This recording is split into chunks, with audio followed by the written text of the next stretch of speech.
x plus y উপর এই সরলরেখা ডাল হতো এই ধরনের ম্যাথ খুব সহজেই করা যায়। যেমন আমরা যদি এটাকে একটু সাজাই তাহলে আমি লিখতে পারি এখান থেকে বা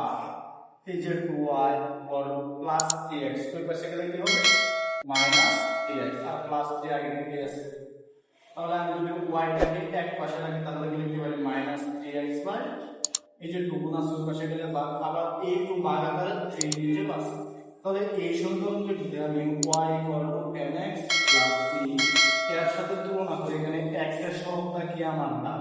x এর সহগটা কি না, তাহলে এই y mx plus c mx plus c এর সাথে যদি আমরা তুলনা করি তাহলে এখানে x এর সহগ কত মাইনাস 3/2, এখানে x এর সহগ হচ্ছে মাইনাস 3/2 আর x এর সহগটা কত কি আমার না, তাহলে মান না কত মাইনাস 3/2। তাহলে আমরা এরকম যে কোনো সমীকরণকে প্রথমে y mx প্লাস c এই আকারে ফরম্যাট করে x এর সহগটা নির্ণয় করতে পারি এবং মূলত এই y mx প্লাস c সমীকরণে x এর সহগ মূলত কি আমার ডাল, কিন্তু এরকম সরল রেখা হলে ডাল বের করতে